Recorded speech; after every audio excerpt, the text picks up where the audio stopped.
अस्सलाम वालेकुम नाजरीन, मैं सैयदा ज़ाहिरा आबिदी आपकी मेज़बान आज आपकी खिदमत में अपने वतन कराची के साहिलों का कुछ अहवाल बयान करना चाहती हूँ। शुरू करती हूँ। बिस्मिल्लाहिर्रहमानिर्रहीम। रब्बि इश्रह ली सदरी व यस्सिर ली अमरी वहलुल उक़दतम मिन लिसानी यफ़क़हू क़ौली। अल्लाहुम्मा सल्लि अला मुहम्मदिन व अला आलि मुहम्मदिन कमा सल्लैता अला इब्राहीम व अला आलि इब्राहीम इन्नका हमीदुम मजीद। अल्लाहुम्मा बारिक अला मुहम्मदिन व अला आलि मुहम्मदिन कमा बारकता अला इब्राहीम व अला आलि इब्राहीम इन्नका हमीदुम मजीद। ये मैं पोस्ट लाई हूँ अपने वतन के नौजवानों के लिए, उन नौजवानों के लिए जो कि साहिल समंदर पर आबाद हैं, और इनकी मुश्किलात देखिए, इनकी सूरत हाल देखिए, और उस पर यानी पसमानदगी के इंतहा पर है इनकी बस्तियां। ऐसा लगता है जैसे ये कराची का हिस्सा ही ना हो, लेकिन उसके बावजूद इन नौजवानों का सर्फिंग में जोश व खरोश देखिए, वसाइल ना होने के बावजूद। तो ये देखिए आप कि ये नौजवान बता रहा है इसको क्या मुश्किलात दरपेश हैं। वो मैंने सब पढ़ के और देख कर फिर मैं आपके लिए ये पोस्ट बना रही हूँ।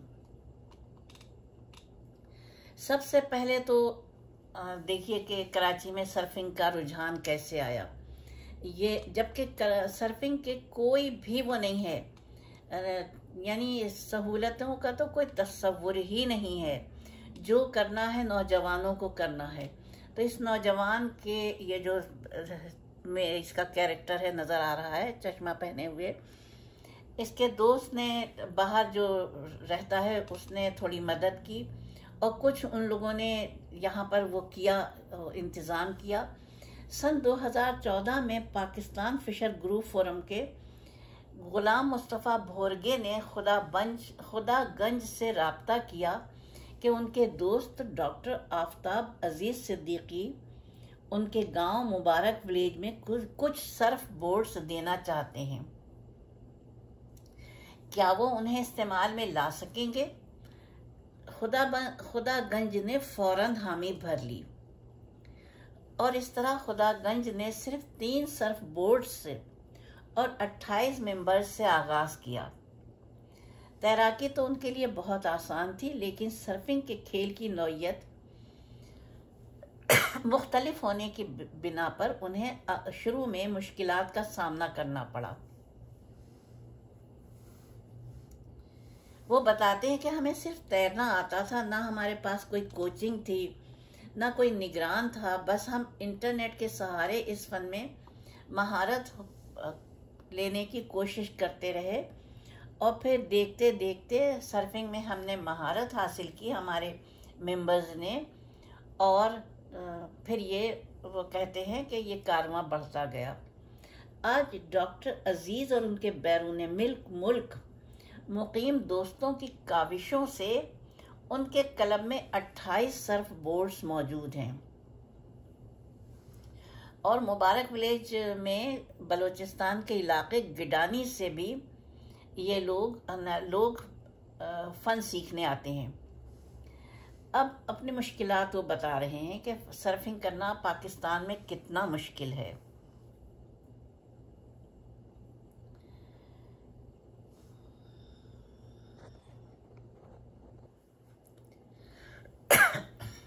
सॉरी।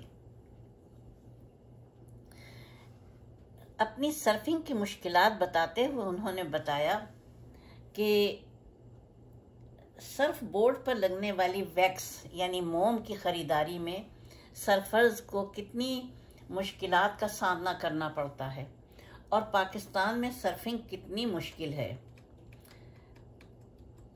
और पानी के खेलों से ना आशनाई होने की बिना पर समाज में ना दुकानें हैं, ना मार्केट है, और हर चीज़ बच्चों के लिए हासिल करना नौजवानों के लिए बहुत मुश्किल हो जाती है।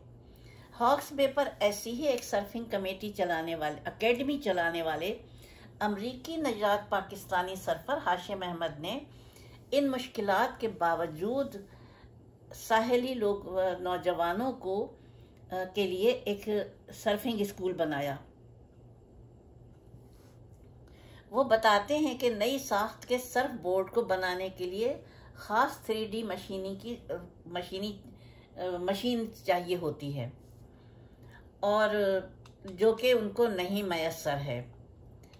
हाशिम अहमद पाकिस्तान में लोगों की पानी के खेलों से दूरी की बात करते हुए कहते हैं कि कराची का साहिल बहुत तवील है जहां आप सर्फिंग कर सकते हैं, लेकिन यहाँ के लोगों में इसका शऊर नहीं है, तो वो फ़ायदा नहीं उठाते हैं इस साहिली पट्टी से। उनका कहना है कि हुकूमत ने भी सिवाय क्रिकेट के और किसी तरफ तवज्जो नहीं दी। पहले तो हॉकी भी थी, अब बेचारी हॉकी भी मरहूम हो गई है। तैराकी और पानी से मुतालिक उन्होंने बताया कि हमारे यहाँ समाजी इल्म बिल्कुल नहीं है। नतीजा ये है कि जब समाजी इल्म नहीं है सर्फिंग का, तो फिर कोई महारत भी नहीं है और हुकूमत बजाय हौसला अफजाई करने के रुकावट बनती है।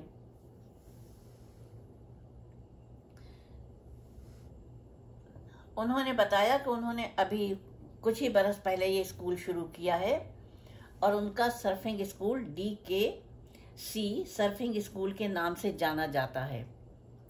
उन्हें इस स्कूल में तैराकी सिखाने के लिए अलग से इंतज़ाम करना पड़ता है। सर्फिंग की हुकूमती सरपरस्ती 0 है। सर्फर बताते हैं कि हमें कोस्ट गार्ड भी आकर मना करते हैं, बजाय इसके कि हमारी हौसला अफजाई की जाए, हमारी हौसला शिकनी की जाती है और कहते हैं कि यहाँ मत करो, कहीं और जाओ। अब बताइए हमारे लिए यही सूटेबल जगह है क्योंकि यह हमारे विलेज से करीब है।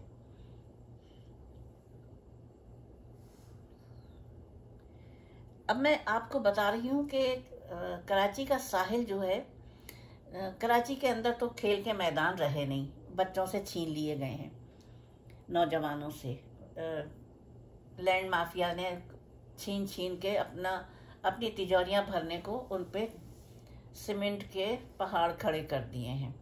अब बच्चे जाएं तो कहाँ जाए। ऐसे में अगर आप करेंगे, हुकूमत से मैं दरख्वास्त करूँगी, सिंध हुकूमत से, कि वो साहिली पट्टी को बराह रास्त अपने निगरानी में लेकर यहाँ पर जगह जगह सर्फिंग स्कूल खोलें और नौजवानों को तरगीब दें कि वो साहिली पट्टी पे आके अपने लिए सर्फिंग सीखें। इसके साथ मैं अपनी पोस्ट तमाम करती हूँ इस उम्मीद पर कि इंशाअल्लाह ताला ऐसा ज़रूर होगा कि मेरे वतन के नौजवानों को अच्छे मौक़े मैसर आएंगे अपनी सलाहियतों को उजागर करने के। और इन बच्चों को, ये जो आप देख रहे हैं खड़ा हुआ अपने सामने, ये हंस रहे हैं, मुस्कुरा रहे हैं, ये बेहतरीन इंग्लिश बोलते हुए बेहतरीन इंग्लिश स्पीकिंग बच्चे हैं ये, यानी ये तालीम से भी गाफिल नहीं हैं और साथ में अपना कैरियर भी बना रहे हैं। इनका कहना ये है कि हम बैनुल-अक़वामी मुकाबलों के अहल हैं, हमारी सरपरस्ती की जाए और हमें बैनुल-अक़वामी उसमें भेजा जाए मुकाबलों में। परवरदिगार मेरे वतन के इन प्यारे बच्चों की मदद फरमाए। इसके साथ मैं इजाज़त चाहूँगी। खुदा हाफिज़, फ़ी अमान अल्लाह।